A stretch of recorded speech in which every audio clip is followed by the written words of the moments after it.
celebrate the end of this Golden Axe binge we've been on, I thought today we could close it all out with a look at the amazing arcade-exclusive sequel to the 1989 original, The Revenge of Deathadder.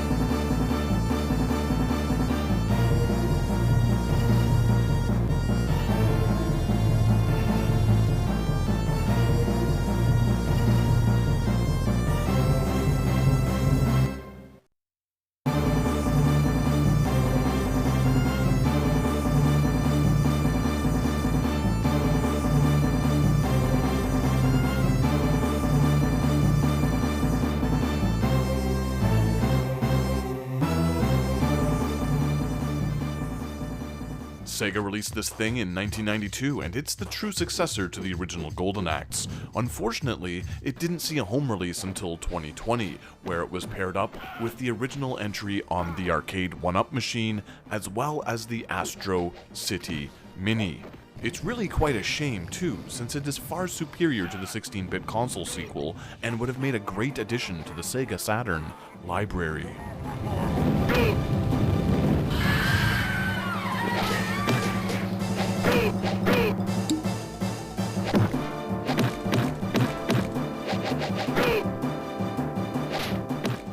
The Revenge of Deathadder features 4 selectable characters. Unfortunately, Axe Battler and Tyrus Flare are unceremoniously missing this time around, but Gilius Thunderhead returns in an ancillary role on the back of newcomer Goa's back.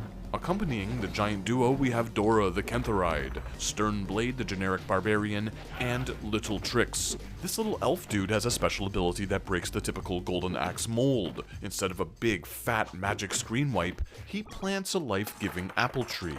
Personally, I don't find this too useful outside of multiplayer, but it's a nifty little shake-up.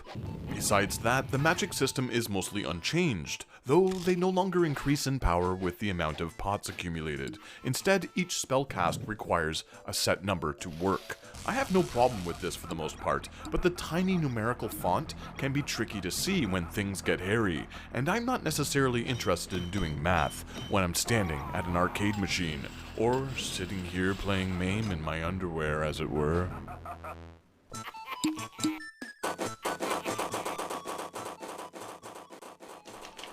Ew, that's a disgusting image of her, like, horse body hanging.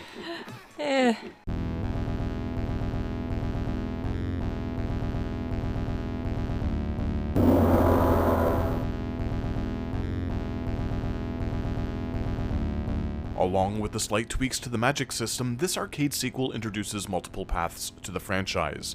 These junctions largely depend on the version. Some machines have routes that can be skipped entirely, others will force the participants to play them at different points in the game. Another regional and cabinet distinction lies in the amount of players who can join cooperatively. Depending on the machine, up to 2, 3, or 4 people can assist simultaneously. Friendly damage has been removed, which isn't my preference, but it makes perfect sense here since the action is chaotic with larger characters and a more hectic battleground overall.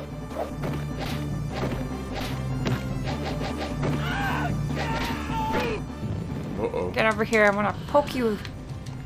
Praying mantises. The Bizarrian mounts return with all new designs. Skelly Ride Dragon, and the rest are made up of different colored, oversized insects.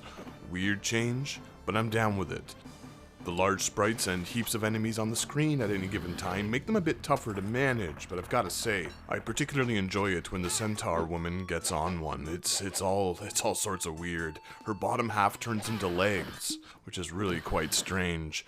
You can now fool around with catapults and spear launchers. My favorite thing to do is to stack stuff up. Get a hero, mount a ride, then grab a ballista and go to town. Awesome. Friendly damage is a thing when you're messing around on these creatures, so watch out!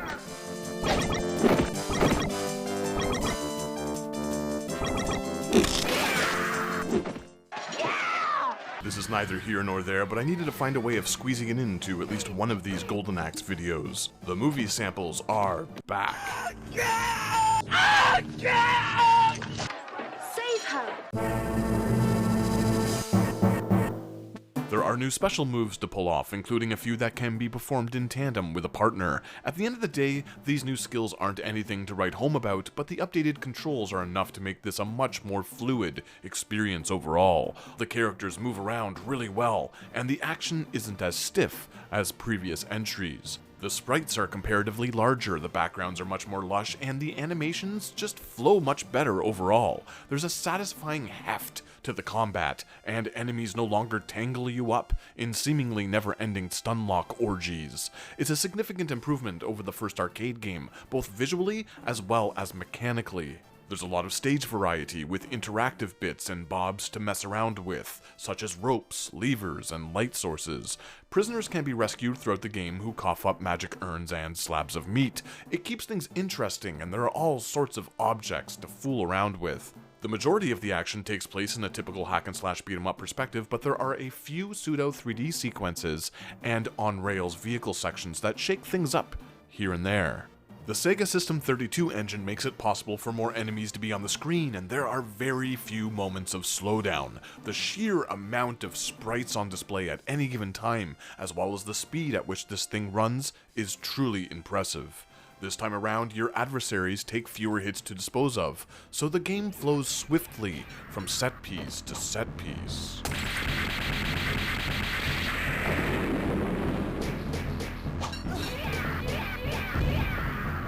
Bosses now have life bars, and I think I can speak for everyone when I say halla-fucking-lulia! These end-of-stage brutes are big, fun, and well-designed, with challenging attack patterns to learn. The Revenge of Deathadder has the best variety of enemies in the entire series, hands down.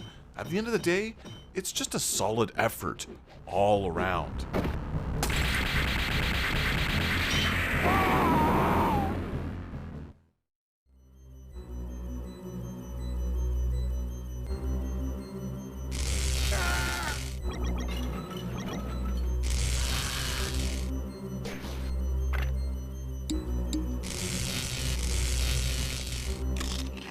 The sound effects are crisp, clear, and really quite phenomenal. Like, every time I play it, I notice something a little different, and always need to have the volume cranked. There's a level of polish here that really butters my biscuit, and I dig it a lot if that's not obvious already.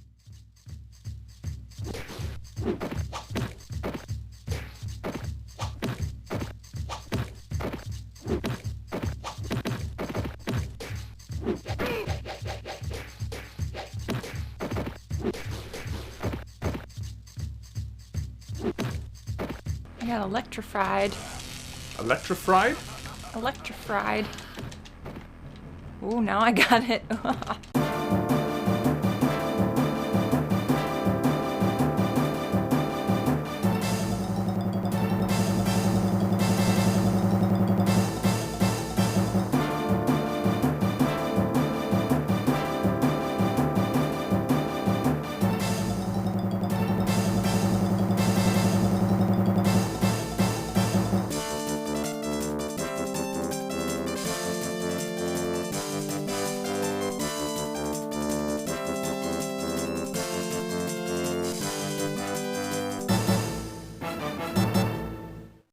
Tomoyuki Kawamura and Masanori Takeuchi worked on the music here, and it's really solid. Pound for pound, The Revenge of Deathadder has one of the best soundtracks when it comes to any arcade game.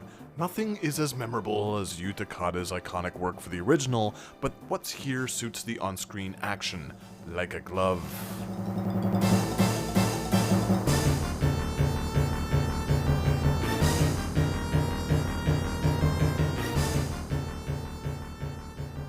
So yeah, that's The Revenge of Deathadder, the best Golden Axe game. From the absolutely jaw-dropping visuals to the compelling gameplay and superb sound, I really don't have anything bad to say about this one. It's a challenging hack-and-slash adventure that really deserves to be more widely available. This is one of the best arcade games out there, and everyone should find a way to play it.